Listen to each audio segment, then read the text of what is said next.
that cannot be produced from factual exchange of information. It's like that is a whole different level of, and you cannot force ripen that. Mm-hmm. Like you can't, you know, give me the intuitive power. It's just you open your doors, you receive more of it, and just like that woman at the Bali Bliss retreat, I came to increase my knowing.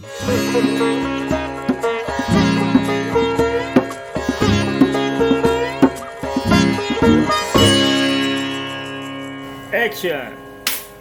Welcome to the Spirit of Yoga. We are Kirsten And Devdas. from the Akasha Yoga Academy. Today we're diving into the topic of creation and creativity. And we take it from a spiritual perspective. So we will dive into the process of the conditions for creations. We are diving into the role of the mind and no mind in the process of creation. And we'll open the door into the field of visions, of purpose, and of intuition. So join us on this discussion. I very much look forward to talking about that with you, Devdas. Fantastic.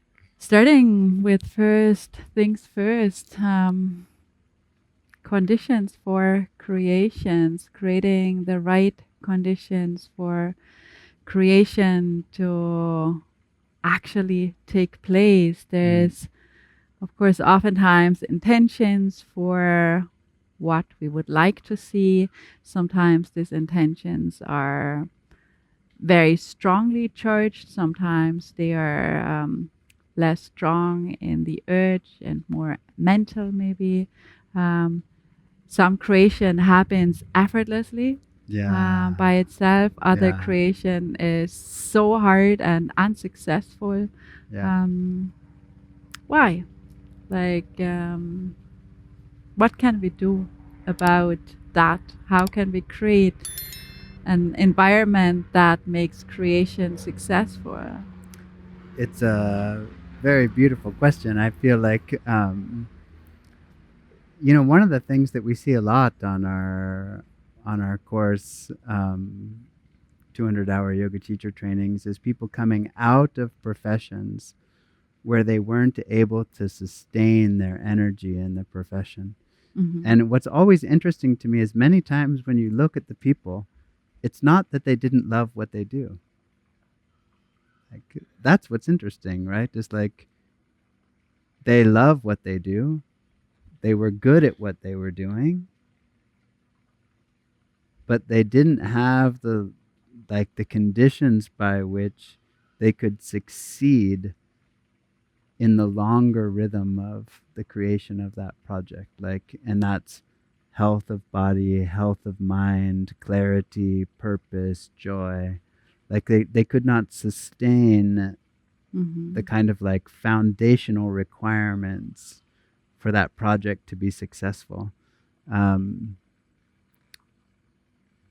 Unfortunately, though, like a lot of what we've seen, and we see that in many different professions, but many of the people that I'm specifically thinking of are coming from Western medical Right. settings, right? It's like nurses and people like that, and that's also interesting to me because many of them are kind of service professions, like where you're giving of yourself, where you're creating healing, creating different kinds of things. But the condition for you to be able to serve other people is your own health, your own vitality, your own joy, your own contentment of body, mind, and spirit, right? It's like if your cup is full, it's easy to pour somebody else a cup, It's like it's just overflowing. It's like, hey, you Right. want one? Forget one cup. Let's have two. Yeah. Like, Yeah. why limit that? There's so much energy and so much joy. It's overflowing. Why would you stop the flow? Yeah. But if you're in a service profession and you haven't found a way to keep the integrity of your body and your mind and your spirit running, slowly, slowly, slowly that drains, and then it becomes very hard to create, right? It's Oh. or very hard to create, or very hard to sustain. Like you can't sustain the That's career. very interesting to see it like that, because I would say it happened very similarly to me, actually. I started off as an architect, and my intention was to create space, to create beautiful, usable spaces for people. And I started off after studying into the professional world, and it was so sad and kind of really suffocated my enthusiasm, Mm. the way how architecture was being done in this time, Yeah. to producing fast, cheap, efficient solutions to produce income, basically. Yeah. And I felt like it doesn't set my heart on fire to work like that. So it was a spiritual suffocation Yeah. almost happening in that. And yeah, I withdrew from that as well. Mm. Mm. Interesting that you bring that. Like, I was never thinking about it this way, but yeah. I mean, that's a very, very powerful, very beautiful example, right? Because if you have the intention to share making beautiful space, it's like the love is already there. Like the love of the creation, the love of the process, the love of everything is right there. Why shouldn't it succeed? But if it comes into an environment where the foundation isn't strong, to use a kind of architectural model, uh, it cannot be sustained, right? Like the joy of the creative process cannot be sustained. yeah. And I feel like many times, actually, that's the piece that's missing. It's like when there's integrity in your body and in your heart and in your mind, like I said, when the cup is flowing over, if you're in a service job and you're serving somebody, and that doesn't matter if it's architecture or being a nurse or any, like, doesn't really matter what you're serving, but Yeah. if you're serving people and your own inner cup is overflowing, as you can serve all day, Yeah. like Right. Right. Right. I was at the Kumbh Mela one time, this huge gathering, like 1 million people or more gathering in a sacred site in India all together at one time. And of course, there's a lot of like logistics in that. Mhm. 1 million people all come to a river. It's like, Mhm. how are you going to work that out?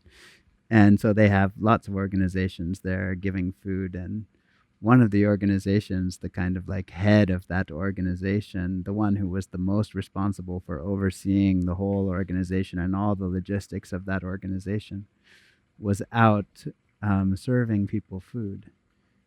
And I just happened to be in line, and I was kind of watching him because I knew who he was. Uh-huh. And he started serving early in the morning. I came back much, much, much later in the day. He was still in the exact same position. Like he had just been serving people food all day long. And with such a spiritual integrity, actually, right? It's like there was his cup was not in danger of being drained. Yeah. It was like Yeah. he was coming from absolute fullness, but his capacity for working was incredible. Yeah. He was just all day long. But he had kind of set up the right internal condition to be able to have his cup overflowing. It's so interesting because oftentimes it seems like the external environment is what's draining me. So I have to remove myself from the external condition.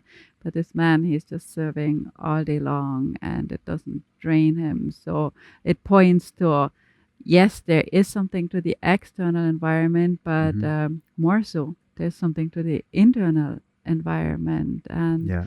this is up to us, like coming back to the topic of creation, to create, right? Within, like basically the start of creation is within, creating a condition in the body of health to a certain extent and pleasantness, that it is there to serve like a clarity of mind,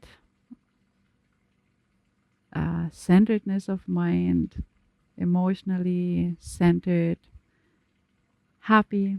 Mm. Um, and of course, like oftentimes we believe that this is coming or just reflected from the external and needs to be delivered by the external. Yeah. But actually, we have quite a lot of influence on that and power to create that by ourselves internally. And this is, in a way, our responsibility and Yeah. our chance and our opportunity in life.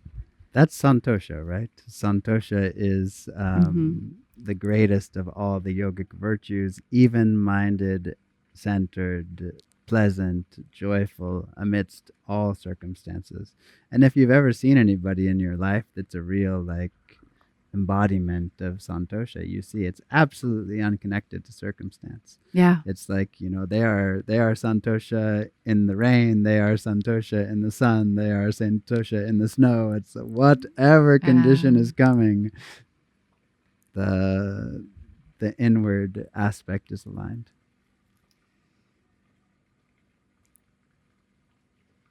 So, speaking about the inner environment and um,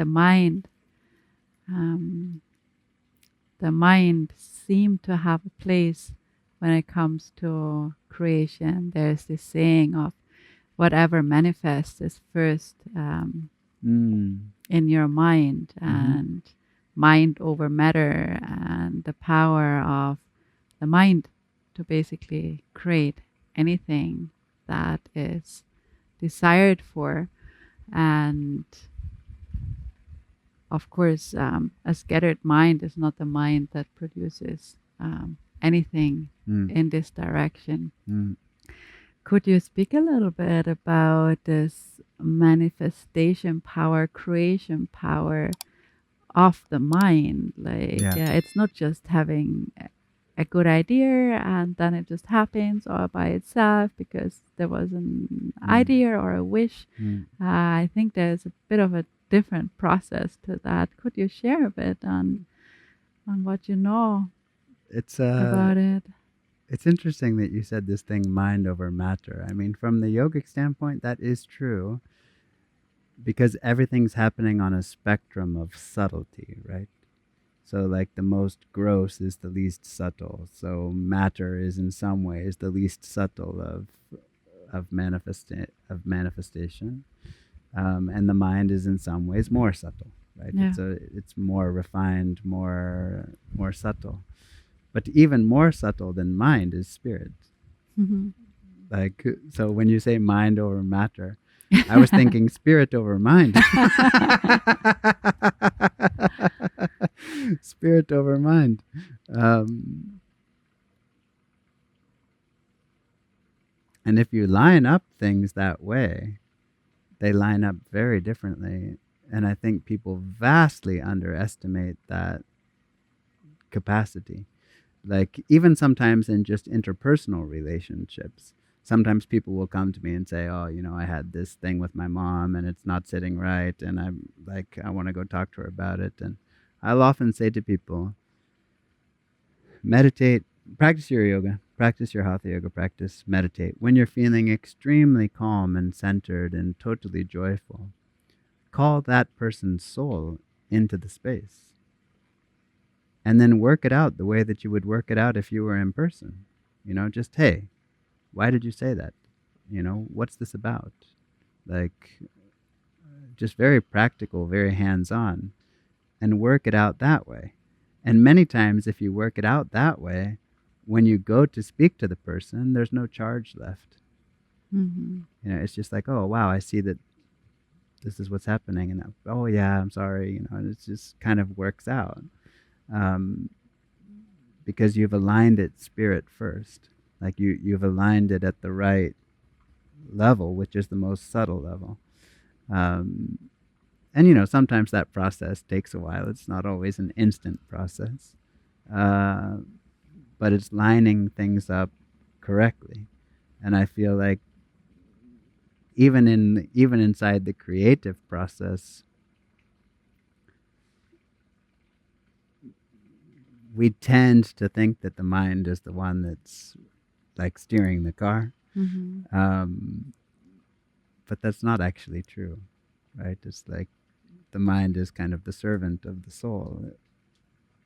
When Ram Dass used to say, when the mind is the servant of the soul, the mind has fantastic, wonderful, beautiful capacities. When it thinks it's in charge, it's a disaster. And that also echoes very much my own experience. It's like if you're using the mind as a tool, it's a fantastic tool. If that tool thinks that it's the highest, most beautiful thing that's happening in the human experience, that's just not true. And aligning creativity, aligning your whole life, actually, like around that which actually is the most subtle, most refined, most beautiful reflection of who we are. That's the proper alignment from a yogic perspective, you could say. There's definitely some very Western taint in this thing. I feel mind over matter and this glorification of mind and seeing mind as basically the highest of possibilities, because there's so much disconnect in a way from spirituality and denial of spirituality and spirit. And of course, what's then to come if you take away spirit and take away the possibility to connect to spirit, if that is taken away, then kind of the most refined what's left in your experience and perception is mind. So mind becomes probably or replaces in the Western or in vast parts of the Western culture, spirit.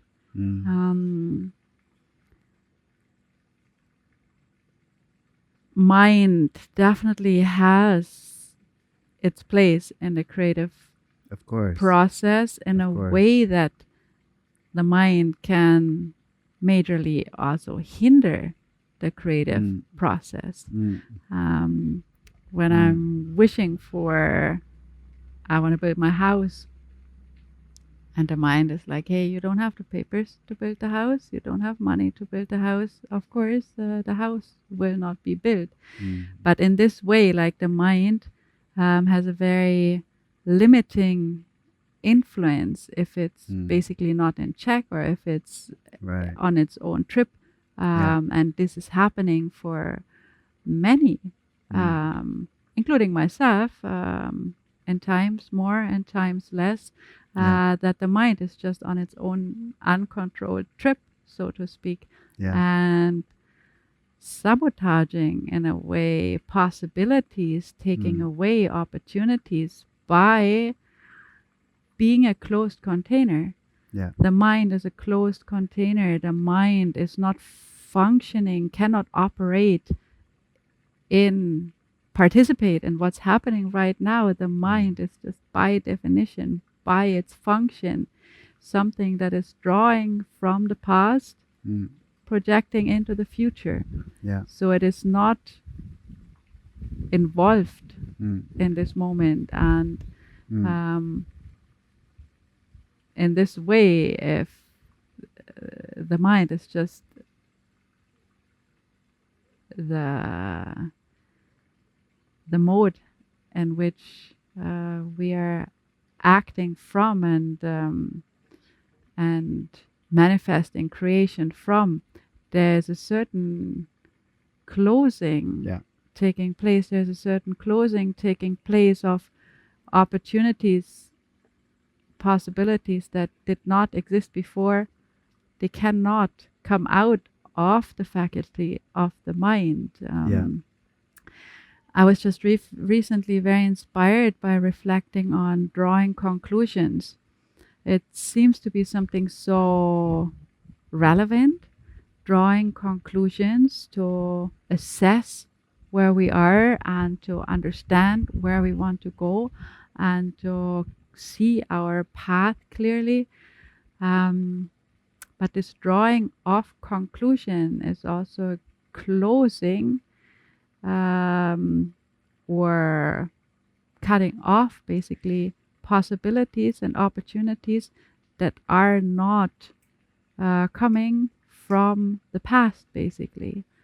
And in this way I feel it's really important to see a little bit what's the position of the mind and to self-check a little bit, like what's your current frequency. Yeah. Like when I'm in this frequency of the uncontrolled mind identification, I know that this is not the place Yeah. from which to take decisions, draw conclusions, Beautiful. even to not even take fully serious. Not Yeah. I know also I cannot deny that and I cannot push it away, Yeah. but I just cannot give it the full trust. Beautiful. Beautiful. And I feel this is something for me personally very helpful Yeah. to keep the doors open, to really keep the doors open Yeah. in the process of creation and the process of life movement. Beautiful. Beautiful. You know, as you were talking, I was thinking about we had a podcast with Dana Lynn Anderson, right? Mm-hmm. And Dana is a fantastic manifester. She's an unbelievable manifester. She can manifest. I was with her in Italy one time, and she had this. She was doing a play out in a rural part of Italy, and she had this idea. She was treated like it was just a small play for a handful of people. She was treating it like it was a major Hollywood film production. Like in her mind, it was huge, you know, and it had everything. It had like very intricate costumes and all this thing. And she comes to me one day and she says it was about the monks of Assisi, the Franciscan brothers from Assisi. She says, I'm going to manifest all the, you know, costumes for all the monks, the original, like real Franciscan costumes. I was just thinking, like, you are crazy. Like, but she's my friend, so it's like, you don't want to tell your friend that she's crazy. So you say, oh, fantastic. That's great. You're going to do that. Wonderful. 2-3 weeks later, she manifested the original costumes from the film Brother, Sun, Sister, Moon, which was like the original creative process related to the Franciscan Brotherhood.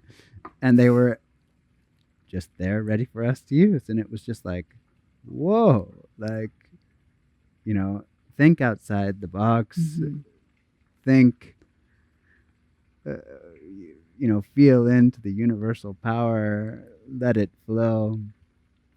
All of a sudden, things that are just like, that's totally impossible. It's not only possible, it's happening. Yeah. You know, it's, and so kind of checking that limiting aspect of the mind and remembering, kind of consciously remembering that the soul has no limitation. Yeah. It's like, I feel like the more that you evolve, well, I wouldn't say evolve, and maybe that's the wrong word, but the more that you recognize who you are, let's say, the more kind of unshackled you become, and the more you realize that potential. And then that potential is just doing all kinds of things, and it's constantly showing itself that it has much more potential than you think you have. Like, you know, that limiting aspect of the mind that's like, no, you know, it's like, it can't go beyond this, you know. It's just not like that. It's seeing, and it's getting results, and it's actually seeing on a practical level, and that really increases your sense, wow, who and what I am is totally non-local and totally beautifully powerful. And then you remember that in your heart when you're coming into the creative process, and then the creative process unfolds in a different way. um, because you don't have, 100 parameters by which you're laying out this Yeah. process. It's just Yeah. coming through you. And maybe that's one element of it that's, um, in a weird way, almost impersonal, Mm-hmm. right? It's like, it's not coming from your mind, it's coming from something else. It's coming from the spirit, it's coming from life, it's coming from the tremendous intelligence and beauty that is life itself. But it's really a process, I feel, of untraining the conditioning that's coming from just upbringing and living in our current society. Yeah, The mind is just like the one single thing that's trusted. Like the mind is by which life goes, by yeah, which life moves.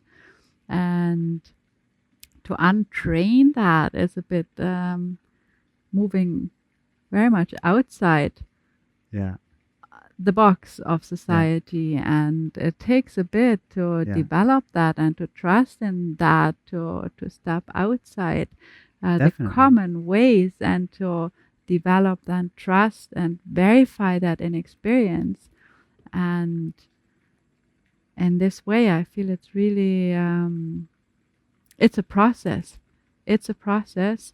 I definitely see that in myself, a process of unlearning and relearning in a Yeah, way, how to move through life.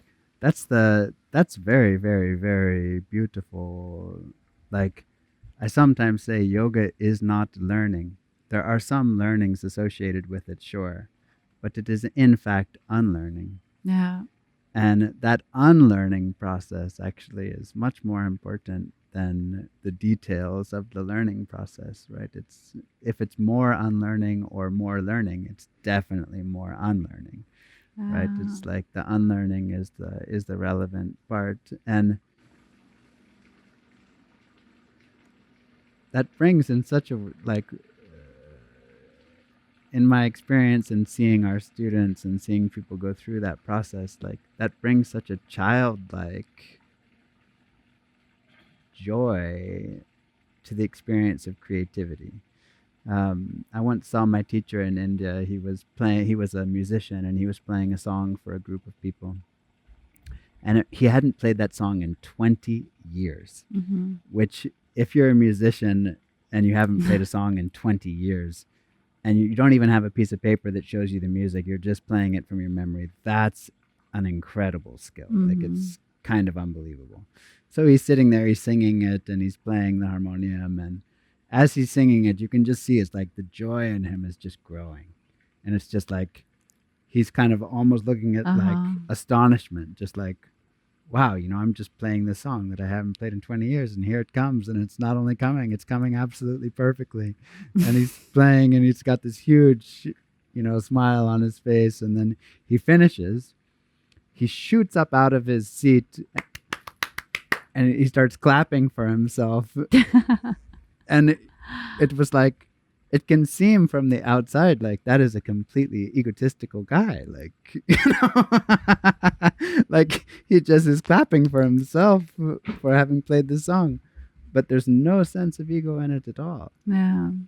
It's like, look what just happened through me, and he's as shocked as everybody else, and he's enjoying it as much as everybody else. It's just like, it's absolutely impersonal. It's like, this just happened through me. What an amazing thing. Mm. Um, and I feel like when the creative process goes well, that's what it's like, Right. right? It's like being a child again. It's like the joy of exploring. And that doesn't have to do with success or failure. It's like when you see a child learn to walk, they fall 1,000 times or more. It's not based on that. It's what's going to happen next. We don't know. Here we are in this moment, and we're playing, and oh, look, that color and this color, and whoa, like, the magic of the Mm. creation process is unfolding, and I just happened to be here, watching, Uh, watching as it's unfolding. What a joy! What a beautiful thing to be witnessing unfold.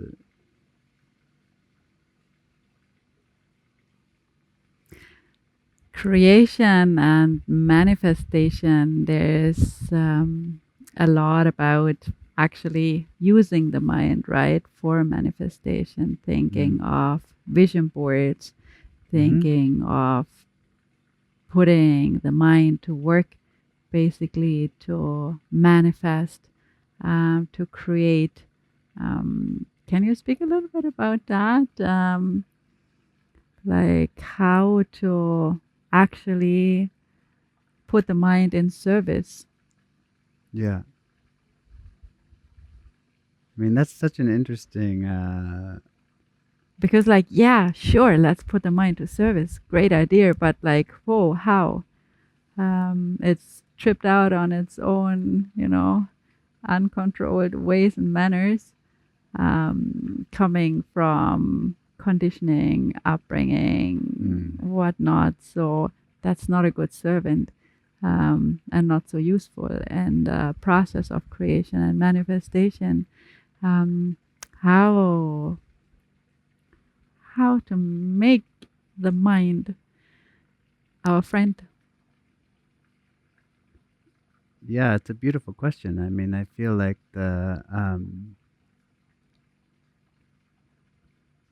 it's just an interesting thing because it's the same tool in different hands, right? Yeah. It's like the mind is just a tool, and if that tool is in the hands of the soul, it's just doing what it's meant to be doing. If it's kind of going its own chaotic way, it often gets us.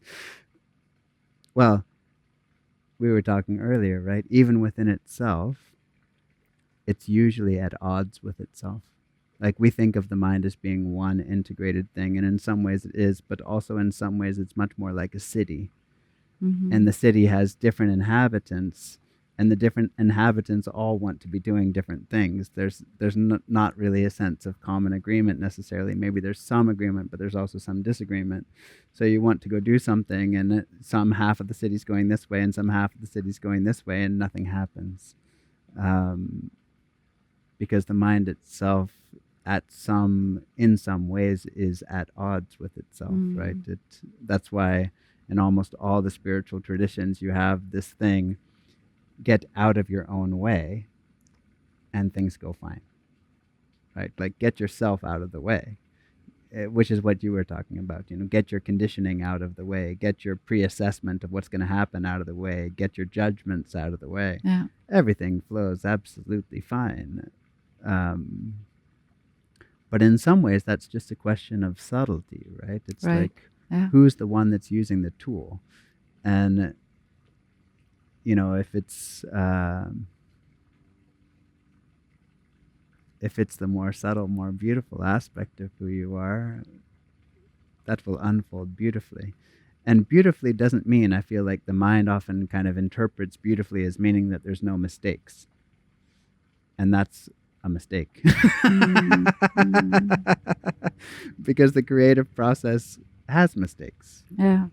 And that's part of the process. Like that's part of the beauty of the process, in fact. If it were just absolutely with no mistake ever, and it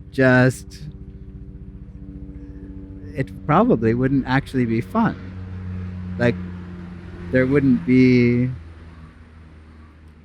as much nutrient in it. There wouldn't be as much like growth and play and enjoyment in it. Yeah. Because it's not meant to be flawless. It's rather meant to just be an exploration.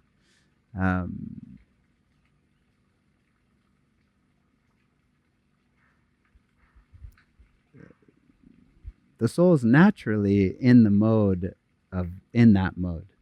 Like the soul's naturally in the mode of just curiosity. It doesn't know what's going to happen. It's playing. seeing what's going to happen. I have to kind of back up a half step to say sometimes it does know.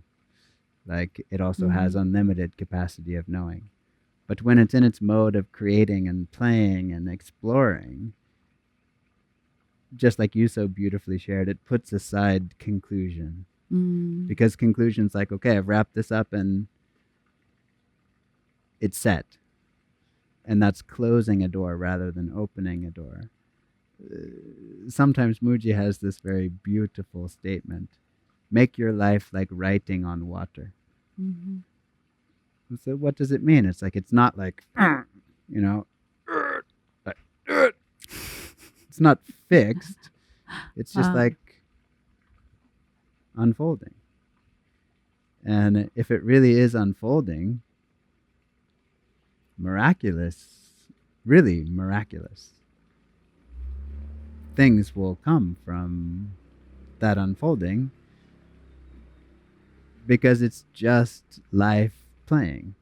Like, the other day I heard one of the great sages say, if you put aside everything, all of the intelligence of life is dancing inside of you. mm-hmm. So, wow. If you put aside your conclusions, judgments, precondition, the great intelligence that created millions and billions of galaxies resolving in space, it's also in you, and that's expressing itself. What a miracle. Like, even if it doesn't produce anything, that's a miracle.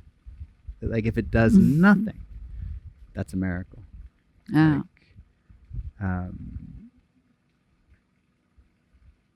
and how much more when it's playing at creating, right? When it's playing the game of creating.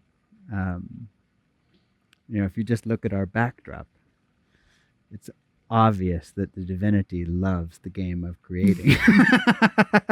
Yeah.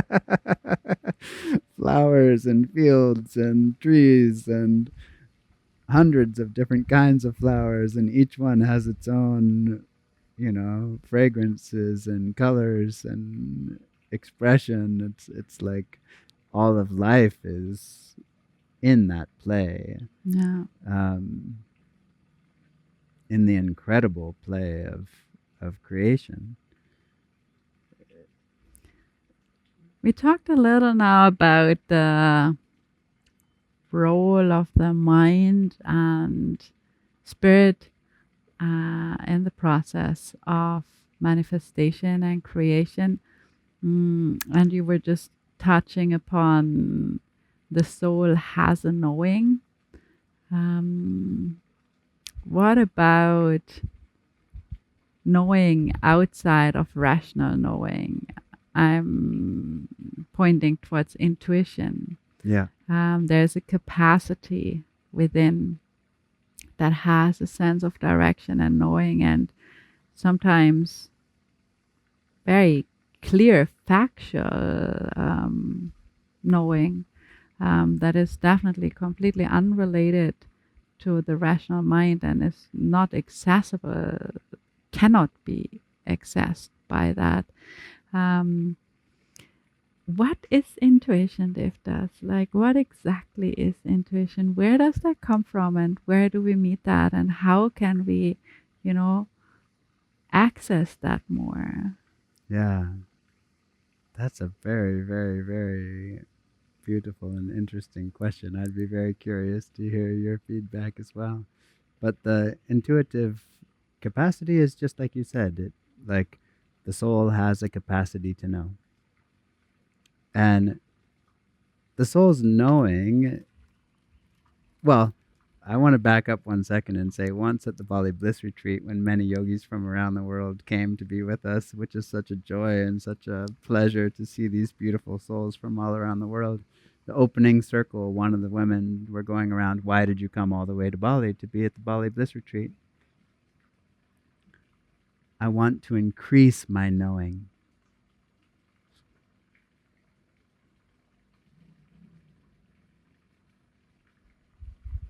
Wow. Like if that's your intention, that is an extremely powerful intention, because you're not talking about, she's not talking about, okay, I'm going to read a book and I'm going to take away a bunch of information. Yeah. Yeah. It's like you're not talking about knowing like that, like you're not talking about knowing facts. You're talking about your soul's capacity to know. And your soul's capacity to know, like we were touching on earlier, it doesn't tend to just announce itself in an egoic kind of way. It doesn't say, look how much I know. It's obvious. Can't you tell? I'm the one that knows everything. It doesn't have any sense like that. It just has this knowing. And it doesn't even always know where that knowing comes from. Yeah. Like it's a non it's a non-knowing knowing. It's like spontaneous in its expression. I'll tell you a crazy story from my teacher in India. Usually I knew who he was talking to in the room, and usually I knew why he was talking to them. And that was a very intuitive thing. It's not about the words. It's like it's an energy exchange and a clarification and a process that's happening. And I witnessed that for hundreds, if not thousands of hours. And so slowly I got a sense of who is he talking to and why is he talking to them. And one day, and he was always saying things for a reason. He never just casually said something. It's like always there was a reason behind what he was saying. And one day he's talking about this extremely esoteric passage from the scriptures of India. And I was just at a loss, just like, who are you talking to and what is this about? Like, it was something he would never talk about, but somehow he's talking about it. And I was with a friend of mine. She went back home and her father was like upset with her for going to see this like spiritual Swami. This can happen in India sometimes with parents, right? They're concerned about their child's well-being. Nothing wrong, but he was confronting her really, like, why you spend so much time with this man? What does he give you? Like, what's in it for you? And she says, I don't know. Miraculous things happen around him. I can't quite explain what's in it for me, but it's like that. The TV's on in the background, and it's the program in India who, like, how to become a millionaire, or who's something, whatever that program's name, I can't like remember. A game show. A game show. Who wants to be a millionaire? Something like that. The question on the TV is the question that he was talking about in the satsang the night before. And it's the hardest question on the whole show. It's like, who is the guru of this person you've never heard of in some ancient scripture? She turns around and she looks at her dad. She says, like right now, I know the answer to that question. And he's like, no way. Nobody in India knows the answer to that question. She says, it's this. Bing. She has the right answer. And he just kind of got quiet. Never again in all the years after that did he ever once ask her, why does she go to visit him? It was like, that was enough. Like that cleared the whole situation. Who was he talking to? He was talking to her father. Yeah. Like, who wasn't even in the room. Okay. Like, that cannot be produced from this. Yeah. Like, that cannot be produced from factual exchange of information. It's like, that is a whole different level of... And you cannot force ripen that. Like, you can't, give me the intuitive power. It's just, you open your doors, you receive more of it, and just like that woman at the Bali Bliss retreat, I came to increase my knowing. Yeah. It's like, and is that a possibility? It's not a possibility, it's an inevitability. If that is your soul's hunger, like if you want to increase your knowing, how can it be otherwise? Wow. Like it will absolutely, it will unfold. It will unfold powerfully and beautifully. Um, but in a weird way, it's like setting that intention, or like you said, unopening the boxes, like clearing out the things that are not in service of that, and letting that like start to express itself. Extremely powerful, right?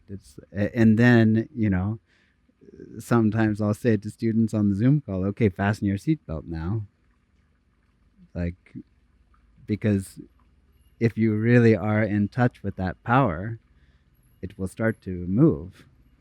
And when it starts to move, it may very dramatically change your life. Like it can change your entire life situation. It can change who you think you are. It can change your career. It can change your relationship. It can change where you live. It just, like, it can do whatever it wants.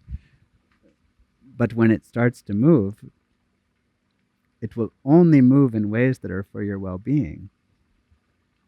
And, it can seem temporarily like, we were talking about it the other day on one of the calls, and this man, very beautiful, I started listening to the whispers of my soul. And at one point, I'm in my car with $100 left in my bank account. And I'm absolutely sure that everything is fine. Okay. What does that mean? It means you're not a stranger to your soul's knowing. Like, if you can sit in the face of seemingly disastrous circumstances, everything is fine. So, okay, like, you're qualified to be able to say that something inside your spirit is expressing the way that it's meant to be expressing. Because most people, that would just stress them to the maximum, and rather it feels like you have the knowing. This is okay. It's part of the play that's happening. Yeah, for me, intuition is not backed up by reasoning. Like, it is a knowing that is not backed up by reasoning. I feel when I'm moving in the mind space, even though it is a clear space, there's pros and there's cons. Yeah. And it is a weighing of pros and cons against one another. Yeah. And trying or attempting to find the best possibility in this play of pros and cons. Yeah. And even at the end of it, there's still doubt, because there's still cons to where you want to move. Yeah. So there's a wavering, I feel, in the clarity, in the knowing. And intuition doesn't have that.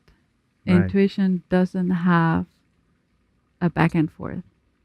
Like, intuition doesn't have this could be and that could be. Like, intuition just arises. Something is just arising, and it is arising in a way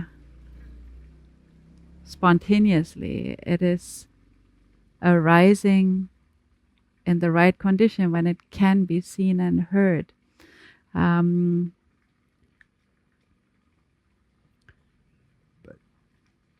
can seem random.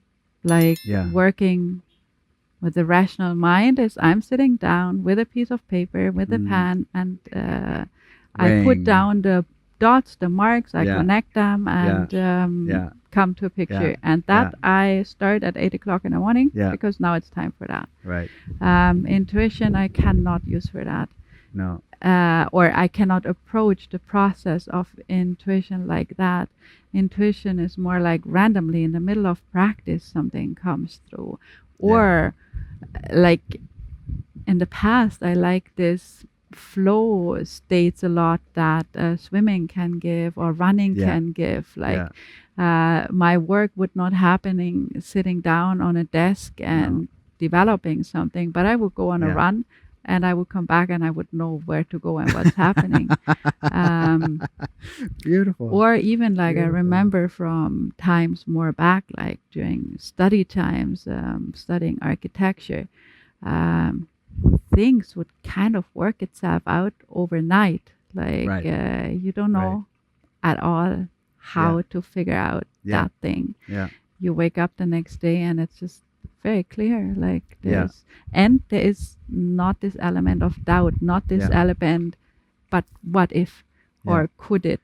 But you know that what you were just sharing about the use of the conscious mind and doubt actually clarified for me something that one of my other teachers said long ago, which was that what he said is that if you only use the faculty of your conscious mind, in time it deteriorates and you no longer can make decisions.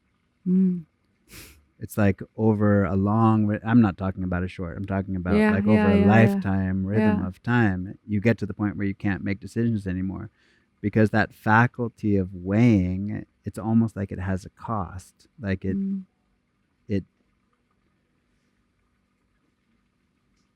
like you described it so beautifully. It's like at the end of the experience, there's still a question mark. And if at the end of the experience there's still a question mark, it's like that's a tax, basically. And like if you're taxed this much money, it doesn't matter. If you're taxed this much money hundreds of thousands of times, it does matter, right? It adds up over time. And then suddenly at the end, it's like, I'm going to weigh this and see. Like you just can't. Like you're frozen, basically. Because your capacity to weigh and the remainder has added up to the point at which that doesn't function anymore. Yeah. And I feel like that's kind of like the real hidden cost of that way of approaching life, right? It's like if I approach by weighing and there's always a remainder, and I think, it doesn't matter if there's a remainder or not. It's like, yeah, for one decision, it doesn't matter. For two, it doesn't matter. For 10, it doesn't matter. For 100, it doesn't matter. But maybe for 100,000, it does start to matter. And that capacity in you actually begins to diminish. Whereas I feel like the intuitive capacity, in a weird way, it's exactly the opposite. Yeah. Right? It's like, the more you use it, the more it blossoms. The more it blossoms, the easier it is to know. And it's also so beautiful just in elderly people, right? What speaks and shines is more this intuitive knowing. And of course, it's we say it's wisdom that they gathered over lifetime. Yeah. But maybe it's also just being settled in the intuitive capacity and the rational capacity just, dropping slowly more and more. Yeah. But the wisdom is not only gathering rational experience throughout life, but more like tapping more into this power. And also, it seems to be that in the past, older people did access that better and were more honored as the elderlies and were consulted for wisdom input. By now, as we don't train that really, just the rational capacity goes down, we become vegetables and finish. So it's somehow also really taking away this this glow that comes with aging. Yeah. by not training that capacity, not using that, and not trusting that, Yeah. not even having it as a possibility Yeah. to move through life Yeah. with. And that goes back to practicality in a weird way. I was just thinking as you were sharing, like one of the great saints of India, who probably some people have heard of before, was this Saint Anandamayi Ma, a woman saint. And she was very, very beautiful even when she was young. But if you kind of look at the pictures of her as she ages, she's getting more and more and more and more beautiful. Mm-hmm. And, it's not the beauty. It's like, but it's absolutely clear. It's like when she's young, she's a very beautiful woman. When she's old, she's even a more beautiful woman. Yeah. It's like, why? Because that expression and that knowing and that wisdom of the elder that you're talking about, it's just shining even more. And by the end of her life, it's like, she's quite old, but the radiance that's coming from her, it's just like completely spellbinding. And that's how you've chosen to be conscious of that or not, right? It's like you said, you can stay in your conscious mind and that power deteriorates. Yeah. Or you can stay in your soul's knowing and that power increases. And what is the end of that? There is no end of that. It just grows and grows and grows and grows and grows. And there's something incredibly powerful in staying with that process. I feel what's speaking about rational mind and intuition, what's like a pitfall or a danger is to try to back up intuition with rational arguments. Definitely. And definitely. I see that in myself, that I sometimes would move like that. Yeah. And you would totally scold me for that. Because on one hand, it doesn't need backup from the rational mind, and it cannot be backed up by the rational mind. So it's a complete wasteful approach. But where does it come from? It comes from a lack of trust in the intuition. Yeah. And there I see for myself that my upbringing is so strong, or my conditioning, that I would again and again, draw in the rational mind to back up knowingness, which is an impossibility. There's I'm very, very, very happy that you brought that up. I feel like it's a powerful point for all of us to remember. But there's also a beautiful story about that reminded me of, which is that, there are these children that had visions of Mother Mary. And there's a story about one of the children that had a vision that basically she came back from this vision of the Divine Mother in a completely ecstatic state. Mm-hmm. She was just like, she could see things that normal people couldn't see. She was totally in this ecstatic state. And she came back to the kind of, people started to find out about it. And then the church got involved. And then once the church was involved, they were like pressing her for questions. They like had somebody there questioning her because it had become a public thing and people were finding out about it. They wanted to make sure it was legit. Yeah. And they were kind of, what color was the dress that she was wearing? And the girl would say, oh, it's this color. Last time you said this color. Oh. Are you 100% sure? Are you 100% sure? You just said before it was this. Now you say it's this? And for hours and hours and hours and hours. Then she couldn't remember. Yeah. Yeah.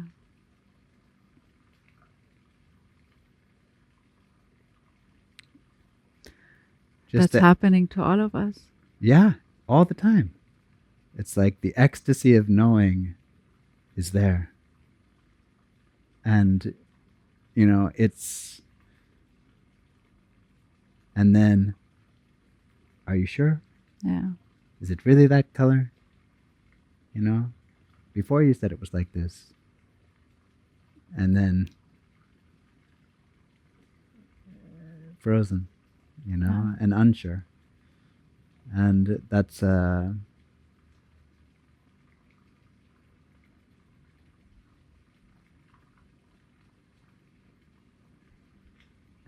serious thing to overcome, Yeah. right? It's like Yeah. it's worth spending the energy to preserve the innocence and the joy and the native exploration against the boxing capacity of the conscious mind. Yeah. Because does it have a cost? It has a huge cost. And that's why Ram Dass could jokingly say, when the mind is the servant, is your friend. Like, Yeah. when it's not your servant, when it's not the servant of the soul, it is your enemy. And it's not less than that. Yeah. Because it can destroy your knowing. Your connection, your love, your openness.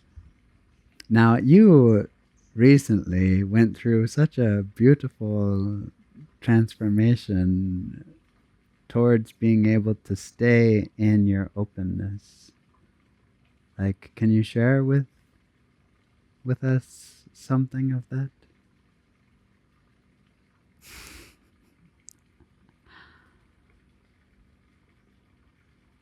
But Whatever you feel is relevant.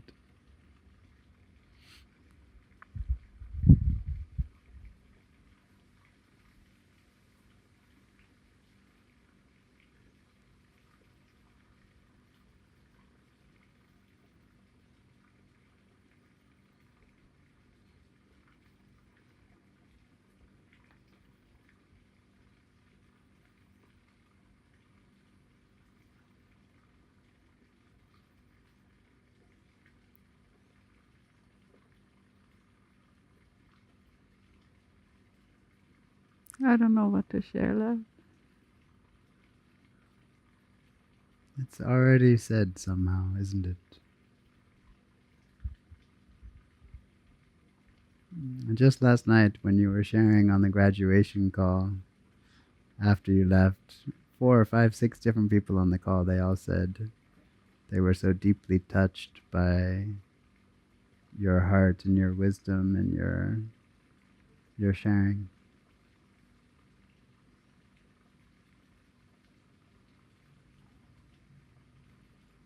Yeah, somehow I was also very touched, like also by the sharing, but also by the response.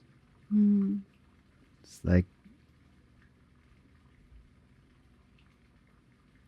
sometimes when people come to a sage, this just happened a few days ago. That's why it's on my heart. They don't know why. They just start to cry. Mm. It's just like, and they cannot explain or they cannot understand. Here's this person I love, and now I just cry for no reason. Like, what is that? But it's like, that is the acknowledgement that what is in them is also in you. Mm. But you haven't nourished in the same way. But I think the crying is like, you long for that in your soul. Like, you long to Yeah. know who you are. And that will never be satisfied by outward experience. You can do everything that you want in life, you can get it all solved outwardly, and you can have exactly the same level of longing as you had before. because what you're longing for is not experience, outward experience. Yeah. It's like what you're longing for is to know who you are. And just when someone sees somebody who knows that or is speaking from that place, we kind of know it.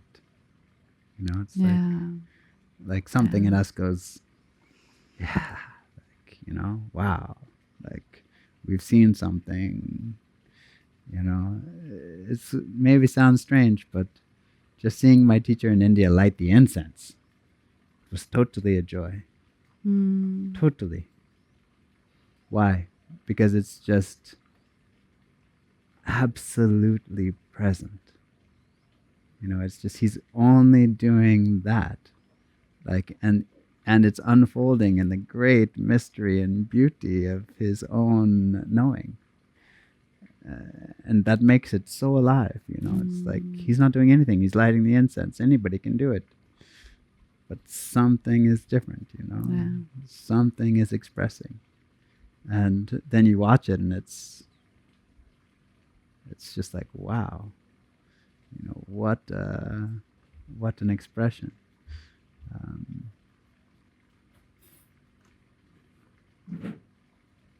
And maybe that's kind of rounding up the topic of creativity. It's like we think it's about the outcome, we think it's about the product of the creativity, but it's not. It's like it's a chance for your soul to dance, basically. It's an inner journey home. Yeah. Like an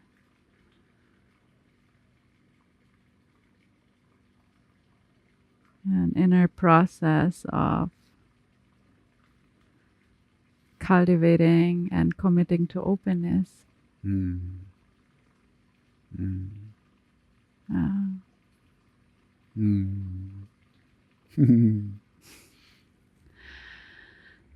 This was Wisdom in Motion today about the process of creation, creativity, mind, rationality, intuition. I'm very grateful that we had this conversation and can share that with you. Keep shining in the spirit of yoga.